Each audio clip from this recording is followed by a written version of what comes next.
Sir मेरा एक question है, जैसे इस्लाम आया 700-600 ईस्वी में जब भी आया ये अपना, तो अभी के सिनेरियो में हम देखें कितने साल हो गए, 1400-1500 साल हो गए हैं, है ना सर? तो ये जितने जितने भी अपने मुल्क हैं जो मेजॉरिटी मुस्लिम्स कंट्रीज़ हैं, जैसे सीरिया हो गई सर, अभी रिसेंटली पाकिस्तान, बांग्लादेश ये जो बने हैं, तो यहाँ पे इतनी सर गरीबी क्यों है? इस्लाम इतना क्यों सक्सेसफुल क्यों नहीं हो पाया है इन कंट्रीज़ में? इतनी मेजॉरिटी कंट्रीज़ एस्टैब्लिश कर ली हैं और जब इतने क्राइसिस हो रहे चलिए हैं मैं तो जवाब बाकी दे देता मुस्लिम हूँ आपको। बस सुन एक लीजिए। छोटा-सा एक हाँ, छोटा-सा चीज़ जी। और जितने भी क्राइसिस हो रही हैं, फिर जो ज़ाकिर नाइक आईएस साहब है कहते हैं brother asked a very good question. जी, जी। ठीक सर, ठीक। तो आपने मैं चूँकि मुख्तसर करना है ना, तो मैं इसका जवाब दे देता हूँ। सबसे पहली जी, बात जी। पॉइंट नंबर 1 इस्लाम 1400 साल पहले नहीं आया। इस्लाम रहती दुनिया से है। जब से दुनिया बनी है और इंसान ने इस दुनिया पर कदम रखा है, इस्लाम उसके साथ है। हाँ, शरीयतें अलग-अलग आई हैं। जो पहला आदमी था, यानी हज़रत आदम अलैहिस्सलाम, उसको खुदा ने हुक्म दिया था कि खुदा की मर्ज़ी के मुताबिक चले और उस पहले आदमी ने खुदा की मर्ज़ी के मुताबिक ज़िंदगी गुज़ारी और इस्लाम के माने ही है submission to the will of God. तो वो भी मुस्लिम थे और उसके बाद जिन-जिन लोगों ने खुदा की मर्ज़ी के ऊपर ज़िंदगी गुज़ारी, वो सारे मुस्लिम थे। ठीक है? Point number 1। हाँ, शरीयतें अलग-अलग आई हैं, जिस शरीयत पर हम चलते हैं, वो 1400 साल पहले आई है।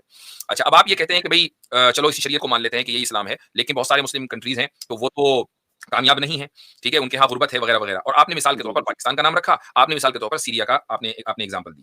तो जी, अब सीरिया का। इसके मैं 2 जवाब दूँगा। पहला जवाब ये है कि इस्लाम के ऊपर जब इन मुस्लिम इलाकों ने 100% अमल किया, तो ये मुस्लिम इलाके अपने ज़माने के यानी गोल्डन बर्ड्स कहलाते थे। इंडिया को गोल्डन बर्ड कहते थे। कौन रूल कर रहा था उस वक़्त? मुगल कर रहे थे ना।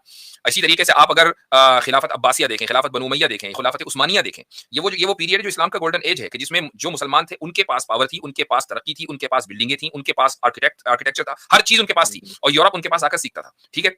ये उस ज़माने में था जब वो इस्लाम पर चल रहे थे। उन्होंने इस्लाम के ऊपर चलना छोड़ दिया। अब ये सारे ममालिक वो हो गए कि जो इस वक़्त सेक्युलर या लिबरल आइडियोलॉजी पर चलते हैं। बताइए कौन-सा मुल्क ऐसा है जो कैपिटलिस्ट नहीं है? पाकिस्तान एक कैपिटलिस्ट सोसाइटी है। सीरिया एक सोशलिस्ट सोसाइटी है। इजिप्ट एक सोशलिस्ट सोसाइटी रही है, हाफ सोशलिस्ट, हाफ कैपिटलिस्ट। इसी तरीके से आप दुनिया के किसी भी मुल्क को उठा के देख लें, कैपिटलिस्ट सोसाइटी है। कैपिटलिज्म के अंदर होता क्या है? ये बड़ी मछली छोटी मछली का शिकार करती रहती है, ये कैपिटलिज्म है। तो जितने भी बड़े ममालिक हैं जो ट्रिलियन डॉलर इकोनॉमी है, अमेरिका है, जापान है, चाइना है, रशिया है, वगैरह-वगैरह, जी। फ्रांस है, जर्मनी है, जी7, जी8, ये सारे वो ममालिक हैं कि जो बड़ी-बड़ी मछली कहलाते हैं और जिनका काम छोटी मछलियों का शिकार करना होता है। तो आप ये नहीं कह सकते कि इस्लाम कसूरवार है। इस्लाम को छोड़ना दरअसल इन लोगों का कसूर है। अब मैं आपको तीसरी मिसाल देता हूँ। तीसरी मिसाल जी। है कि अफगानिस्तान में 2 साल पहले एक हुकूमत तब्दील हुई जो कि वेस्ट की कठपुतली थी, कि जो कैपिटलिस्ट हुँ, निज़ाम हुँ। के ऊपर चल रही थी और एक वो हुकूमत खत्म हो गई और एक नई हुकूमत आई जिसको आप तालिबान रेजिम कहते हैं, जिसको आप ये कहते हैं कि भई यार ये लोग तो बहुत ही बैकवर्ड हैं।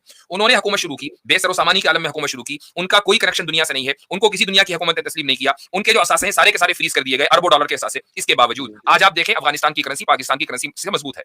क्यों? जबकि वहाँ ना लिबरलिज्म है ना सेक्युलरिज्म है और सारी दुनिया ने उनका जो है वो ब्लॉक किया हुआ है। इसके बावजूद भी वो तरक्की की राह पर चल रहे हैं और बहुत से मुस्लिम मुल्कों से आगे तरक्की की राह पर चल रहे हैं। तो आप अगर as a liberal society, as a secular society किसी मुसलमान मुल्क को तरक्की करने देंगे उसकी इस्लामी तालीमात के साथ, तो आप बहुत जल्दी देखेंगे कि 10-15 साल के अंदर वो बहुत आगे निकल चुका होगा।